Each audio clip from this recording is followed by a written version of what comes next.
Pastora Josie, palalakasin po niya tayo ngayon sa pamamagitan ng salita ng Diyos. Kaya makinig po tayo, huwag po natin sayangin ang bawat detalyeng lalabas sa kanyang bibig. Pakinggan po natin ito upang tayo lubos na mapalakas. Pinatawagan ko na po ang ating mahal na Pastora Josie Hernandez para sa Word of God. Palakpakan po natin ang Diyos sa kanyang buhay.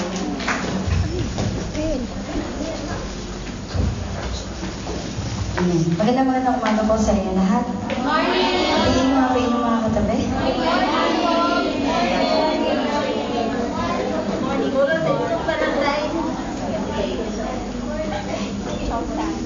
Establishing boundaries.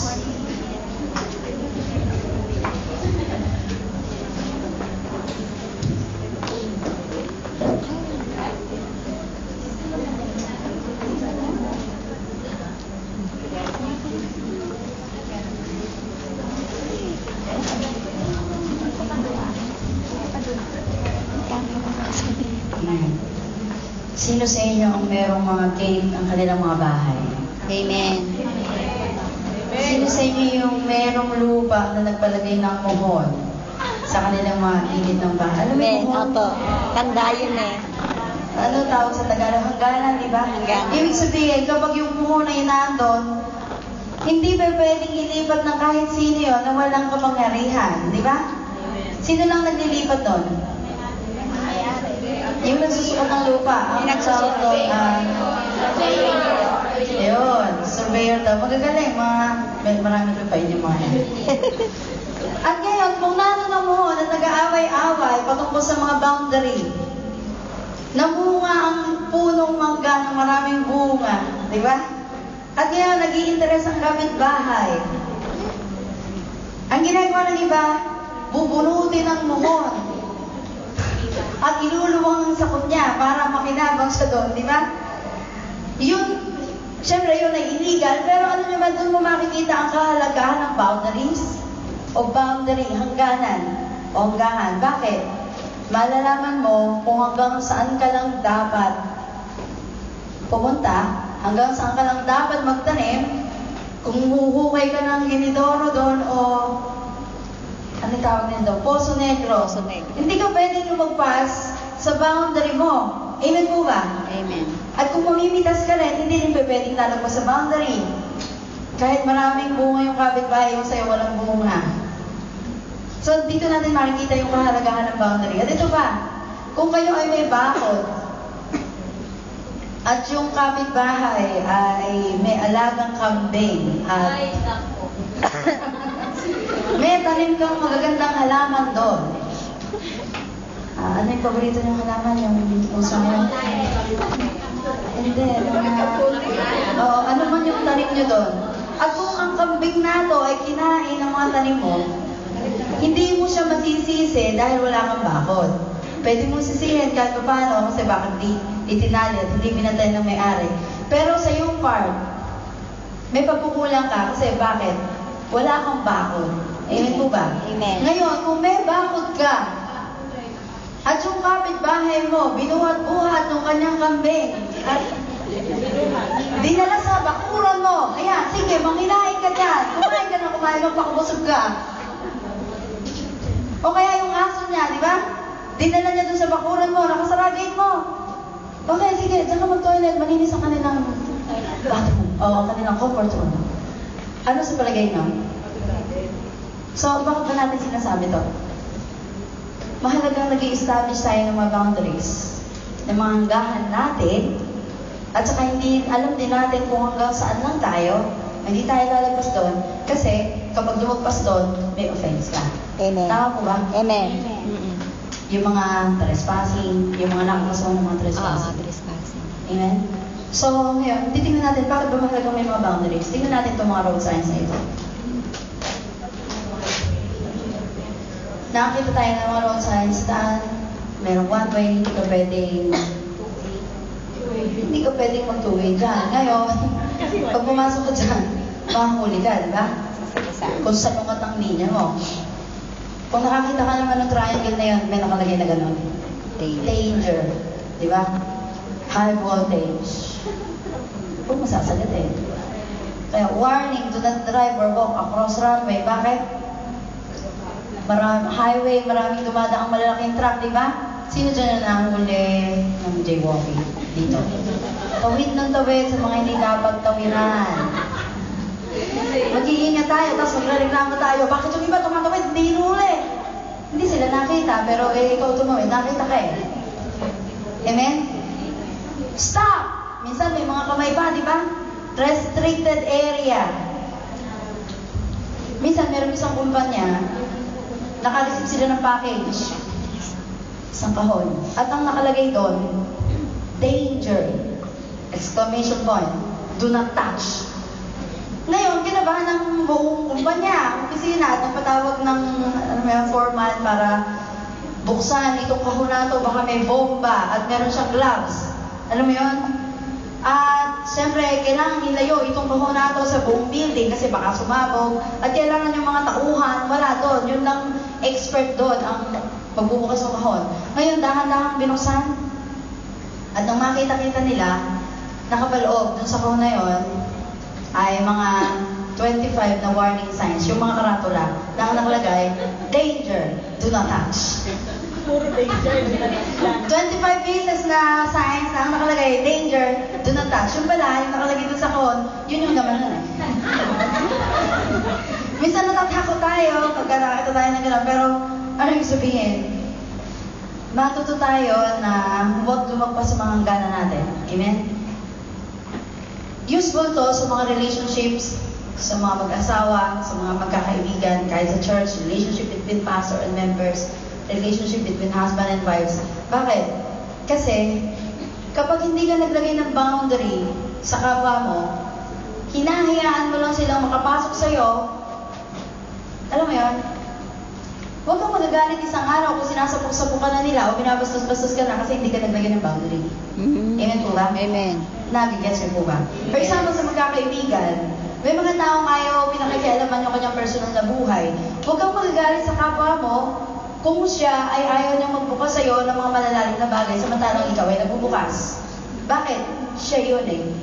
Ang dapat natin matutunan, respect one another's boundaries. Amen po ba? Huwag kang lalagpas doon. Kung gusto niya, nasa kanya lang yun, huwag mo siyang pipilitin. Ako nagsasabi ng sekreto sa'yo kasi ikaw ayaw magsabi. Eh, ikaw na yun, di ba? Ikaw ang may gusto nun eh. Ngayon, kung ayaw, huwag mo siyang pilitin buksan. Amen. Amen. Amen. So, irerespeto natin yung privacy ng ating kapwa. Ayaw niya magsabi ng kung ano yung mga patungkol sa nakalagay sa Facebook na or whatever. Huwag mo siyang pilitin. Pero kung nag-open sa'yo, at sinabi niya sa'yo lang, yan, trespassing. Sinabi niya sa'yo lang, ano yung sabihin? Sa'yo lang yun, huwag mo na rin ilalagpas kasi hanggang doon lang yung boundary niyang nilagay sa'yo. Amen po ba? So, ano matututunan natin doon? Pahalagahan natin yung mga boundaries, hindi lang yung sa atin, pati sa kapwa natin, at higit sa lahat yung pag-aaralan natin ngayong araw na to. Yung boundaries na nilagay sa atin ng Panginoon. Exodus 19. Magbukas po tayo sa Tagalog. Exodus chapter 19, 10 to 15. Basahin po natin.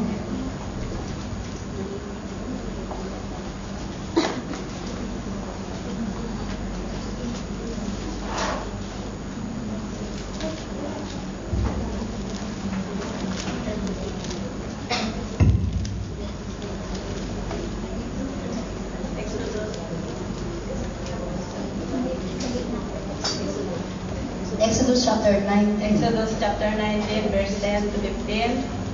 Sinabi ni Yahweh kay Moses, sabihin mo sa mga tao na humanda sa pagsamba sa akin ngayon at bukas. Kailangan labhan nila ang kanilang mga kasuotan at humanda sa makalawa sapagkat ako si Yahweh ay bababa sa bundok ng Sinai para makita ng mga tao. Lagyan mo ng hangganan ang paligid ng bundok at sabihin mo sa kanila na huwag aakyat sa bundok, di sasalingin ang anumang nasa loob ng hangganan.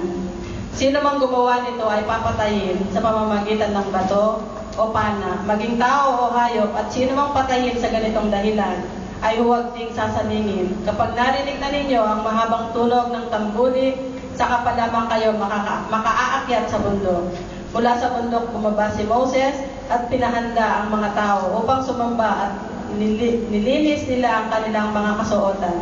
Sinabi sa kanila ni Moses, humanda kayo sa makalawa, huwag kayong magsisisi. Amen.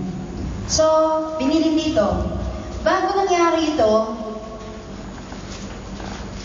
1 year ago, bago nangyari itong utos na ito, in Exodus 3:5, habang nagpapaso si Moises ng mga alagang tupa ng kanyang biyanan, na si Jethro, na patungo siya, nakarating siya sa Mount Horeb na tinatawag na Mountain of God. At ngayon, dahil ang mga Israelita ay umiiyak sa mga paghihirap, di ba? They cry to God dahil sa mga kahirapang dinaranas nila sa Egypt.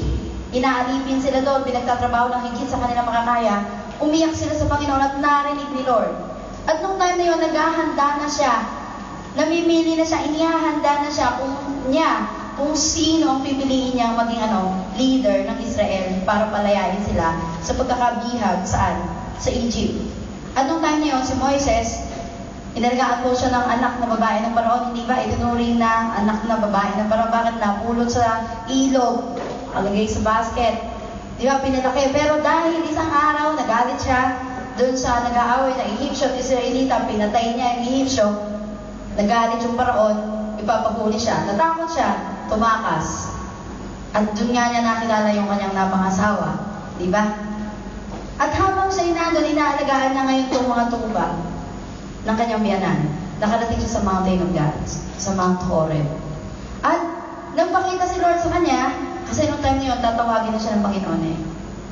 Nagpakita si Lord sa burning bush. Nasusunog na bus. Bush. Parang, hindi siya puno, pero alam mo yung mga, hindi ko alam kung ano sa Tagalog, parang damo na makakapal. Nakita na ba kayo? Hindi pa talaib eh. Parang kung titignan mo sa malayo, parang puno, pero di ba? Bush. Nagliliyab ito, pero hindi natutubo. Hindi nauubos. Sabi niya, isang kamanghamanghang pangitain, di ba? Tingnan ko nga sa likod. Nung sisilip na siya, alam mo tayo mga tao, ganun eh. Pag nakakita tayo ng kamangha-mangha, titingin ka pa sa likod, mag-iingat ka sa mga ganyan. Baka mamaya, kagat ka ng mga strap. So, bago pa siya nakapunta doon sa lugar na yun, alam mo kung anong sabi sa kanya ng Panginoon? Ops, di ba? Do not come near. Ang sabi ng Panginoon sa kanya, huwag kang lalapit. Bakit? This is holy ground. Do not come any closer. Take off your sandals. Pinatanggal ni Lord yung sandals niya. Bakit? Anong sabi ng Panginoon? For the place where you are standing is holy ground. Nandito si Lord eh. So ngayon, yung lugar na yun na sinabi ni Lord na holy ground, ito rin yung kung saan binasa ni Sister May, yung passage kanina, na sinabi ng Panginoon, maglagay kayo ng boundaries, huwag kayong hahawak, huwag mong hahawakan, di ba? Huwag niyong sasalingin ano namang nasa paligid nito, sapagkat ito ay banal. Nakita ba natin? Naglalagay si Lord ng mga boundaries. Bakit? Para nang sa ganon, hindi tayo mapahamak. Ang sabi ron, ang sino mang sasalat doon, papatayin. It's either batuhin o Papanain. Shot with an arrow. Papanain. Bakit ganon? So tingnan natin, si Lord kasi naglalagay ng mga hangganan upang sa ganon, hindi masasanay ang tao na walang pakundangan. Ano yung sabihin ng walang pakundangan? Ginagawa lang niya lang ang gusto niya gawin. May mga tao walang pakundangan. Tayo mga Pilipino, gustong-gusto natin na mga alaga natin, disiplinado. Tama po ba? Nagkukukot ang kalooban natin kapag sila yung mga bastos sa magulang. Di ba? Nagagalit sa magulang, sinisigawan ng magulang. Bakit hindi tayo nasanay na gano'n? Tayo mga bata sa Pilipinas, hindi pwedeng sumigaw sa magulang. Alam mo yun yung boundary na nilagay sa atin. Pero nung nakarating tayo dito sa bansang ito, wala yan ang boundaries. Karamihan, walang boundaries. Ano yung sabihin? Parang ang boss ay yung mga bata. So makikita natin, paano sila ngayon lumaki? Ano ugali nila paglaki? Di ba? Mga pasaway, yung lagi natin sinasabi, matitigas ang ulo, laki sa layaw, Jeff Brooks, mahirap sawayin, mahirap turungan. Tama po ba ngayon nakita nyo, may advantage ba yung naglalagay ng mga boundaries? Pasalamat tayo mga Pilipino tayo. Sabi mo sa kapatid mo, pasalamat ka Pilipino. Amen. Dahil disiplina tayo ng magulang natin sa mga tamang kagandahang asal. Amen po ba?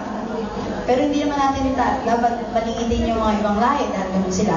But the point is, makikita natin dito yung importance and significance ng mga inilalagay ni Lord ng mga harang.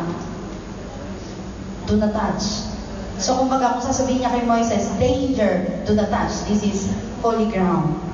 So dito, sinabi ng Panginoon dito, nakapaloob sa mga utos na to, maglabas sila, di ba? I-sanctify nila ang kanilang sarili, i-prepare nila ang kanilang sarili. Makikita natin nakapaloob dito. Number 1. When we deal with God, we need to understand that there are boundaries. Kapag tayo na malapit sa Panginoon, nagpasakot ng ating buhay sa Panginoon, dapat nating maunawaan, meron talagang mga hangganan. Hindi pa pwedeng gawin natin lahat ng gusto natin gawin, sabihin lahat ng gusto natin sabihin, o pumunta sa lugar na mga gusto nating puntahan. There are things we don't do. There are places that we don't go. There are things that we don't say.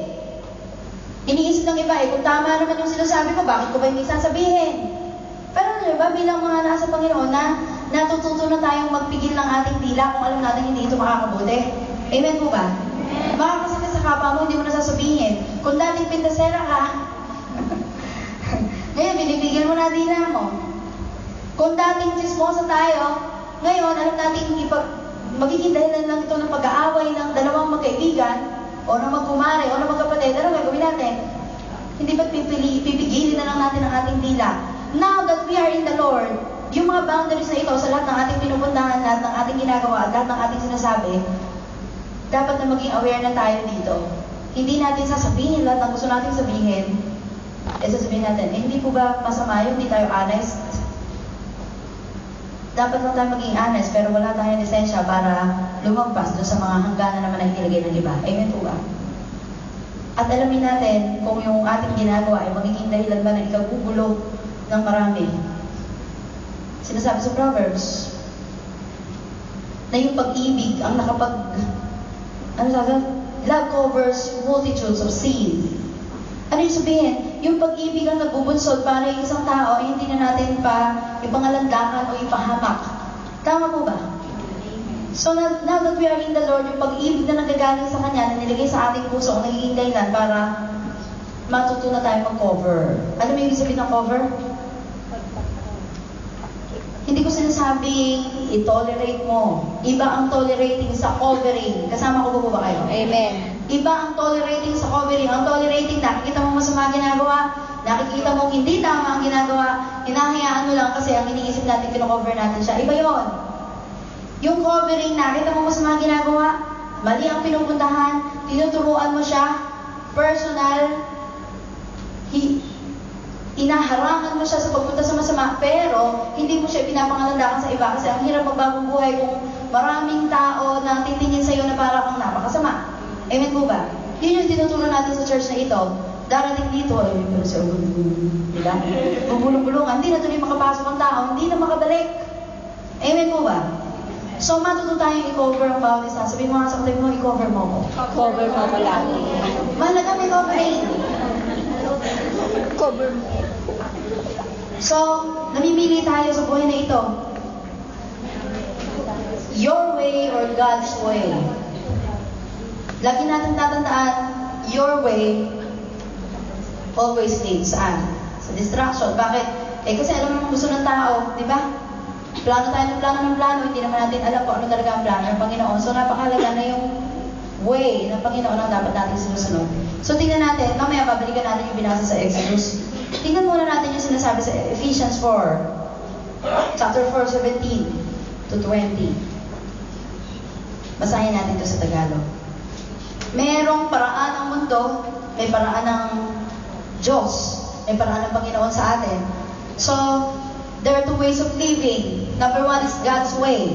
Sige po, basahin natin Ephesians 4, 17 to 20. Ephesians 4, 17 to 20. Sa ngalan ng Panginoon, ito ang sinasabi ko at ginigiit. Huwag na kayong mamuhay na gaya ng mga hentil. Walang kabuluhan ang kanilang iniisip. at wala silang pangunawa dahil sa kanilang kamangmangan at katigasan ng ulo. Wala silang bahagi sa buhay na kaloob ng Diyos. Sila'y nagumon sa kahalayan at walang kahihiyan. Kaunti man, wala na silang inatupag kundi pawang kalaswaan. Hindi ganyan ang natutuhan ninyo kay Kristo.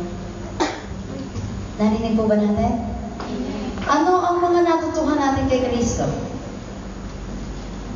Napansin niyo ba marami nagpapatotoo dito mula nung umattend ako? Actually, hindi naman dahil dun sa building kundi dun sa naririnig nating mga salita ng Diyos.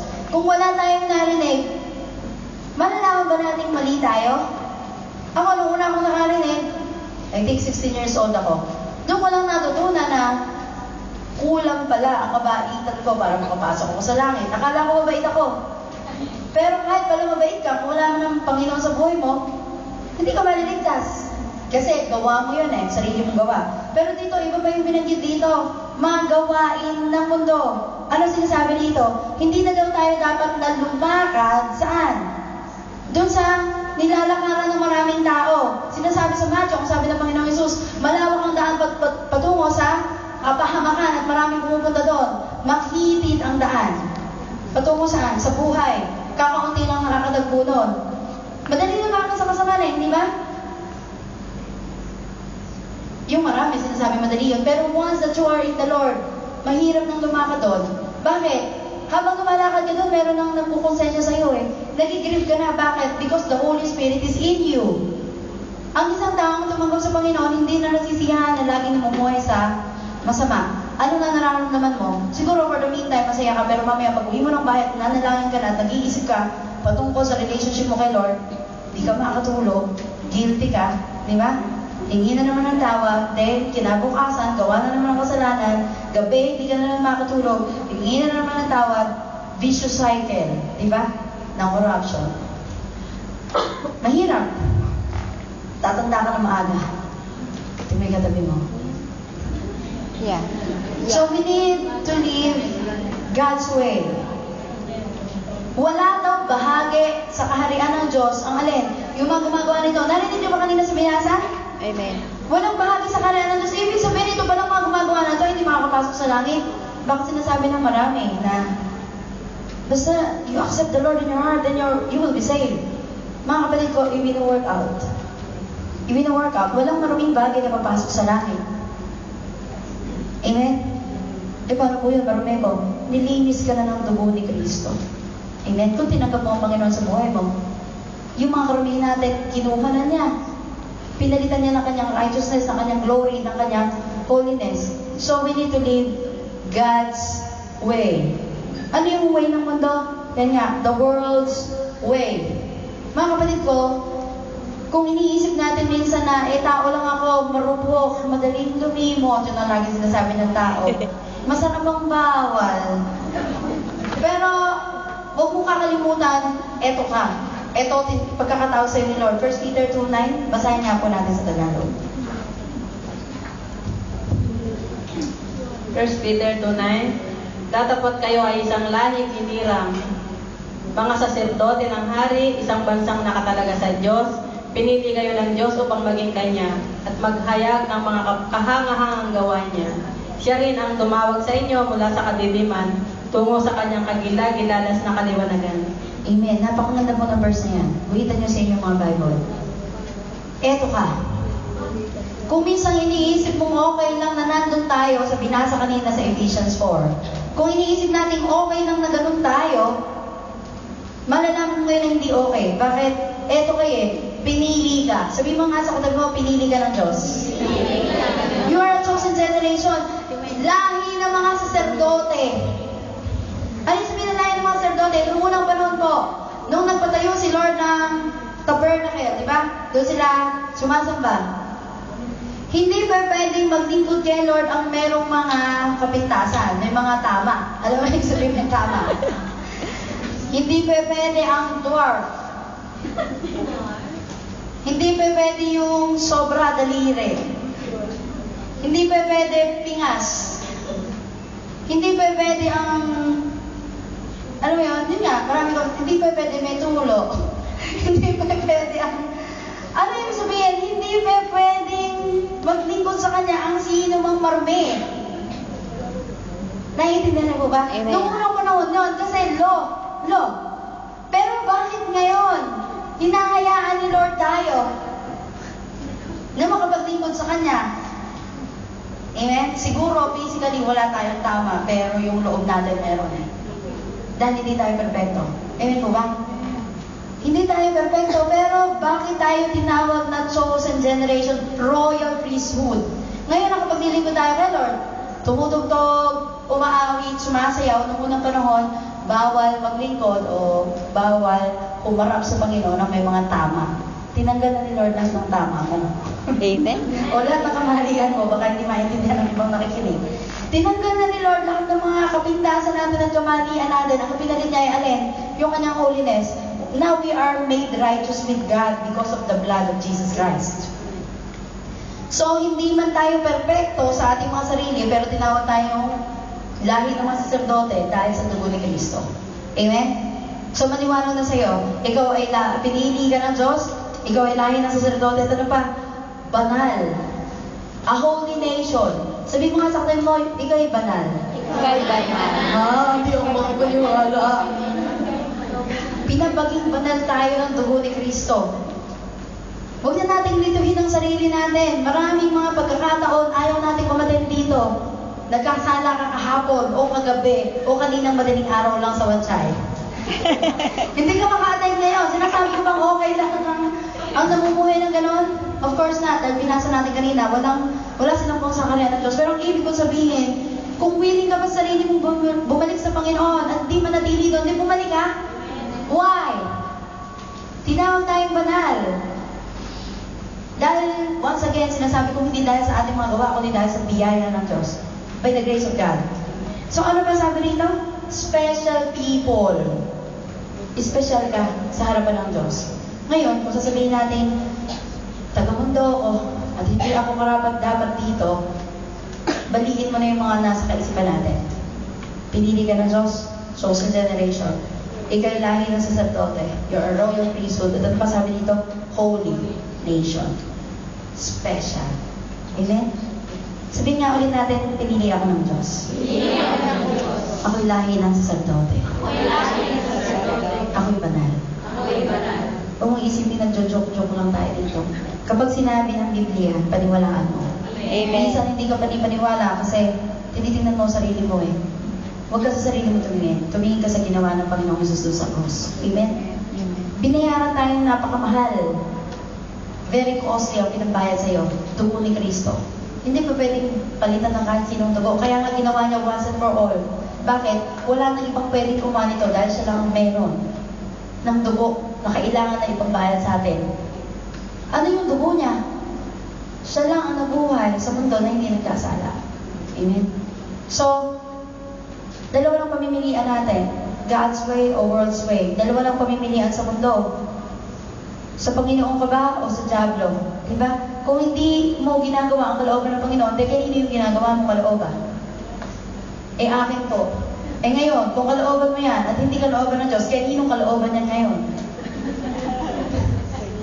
Magbabaro 1 po ako from 2. Ibig sabihin, kung hindi kalooban ng Panginoon, iba ang merong gusto niya. Ayun po ba? So mapapahamak tayo, talinuhan natin. Alamin natin ang mga boundaries sa Panginoon. If we live God's way, if you allow the Spirit of God to work in your life, to control your life, then you will be a person filled with love. Ito yung mga fruits of the Spirit. Mananahan sa'yo, mangyayari sa'yo, makikita sa'yo. Ano-anong fruits of the Spirit? Love, joy, peace, patience, kindness, goodness, faithfulness, gentleness, and self-control. Hindi ba sinasabing nung moment na tinagap mo si Lord nasa iyo lahat yan, ang bunga ay ano, di ba dinidevelop yung isang puno ba pag itinanim, nagbubunga ka agad? Hindi ba kailangan mag-ugat muna yan, diligan, lalaki ang puno at saka magbubunga. Ibig sabihin sa isang Kristiyanong kumilala sa Panginoon, huwag mo agad hanapan ng bunga pero unti-unting nagkakaroon. Kasi mag-ugat pa yan eh, lalaki. Pero hindi pa pwedeng nananatili ka na lang na walang bunga. Gano'ng katagal na tayong sumasamba sa lugar na ito at nakikinig ng salita ng Diyos, may bunga na ba tayo? Tanongin mo yung katabi ko, may bunga ka na ba? Dapat may bunga ka. Because if we are living living God's way, namumunga ka, dapat. May bunga tayo. At yun nga yan, meron tayong kagalakan, meron tayong kapayapaan, mapagpasensya tayo. Eh bakit po ganun, magagalitin pa rin ako? Pray to the Lord. Pag hindi mo pa maranasan ang bunga, manalangin ka. Eh ba't po ganun, nananalangin ako ng patience, pinapadalan ako ni Lord ng mga nakakabuisip ng mga tao para ma-develop yung patience mo. Amen. God will exactly give you the opposite that you ask para mag-produce yung fruit. Ang fruit ay hindi isang magic na pagpitik ng Panginoon. Pwede ko na. Nadidevelop yan dahil sa mga taong inilalagay sa'yo. Amen? Amen po ba? Binigyan ka ng mga amo, masama ugali at mga alagang makukulit. Eh siguro nagpe-pray ka kay Lord ng patience and love. Kung nagpe-pray ka sa Panginoon, ma-develop ang love mo, hindi ka bibigyan ng Panginoon ng mababait na. Bakit? Madaling mahalin ng mga mababait. Ano yung bibigay sa'yo ni Lord? Yung mga unloving person. Para matuto kang magmahal kahit hindi ka ibig-ibig. Amen po ba? Bakit tayo ba ibig-ibig? So, if you live God's way, if you allow the Spirit of God to control our life, control? Sino nagmamaneho ng buhay mo? Sino may hawak ng kanibela ng buhay mo? Dapat si Lord.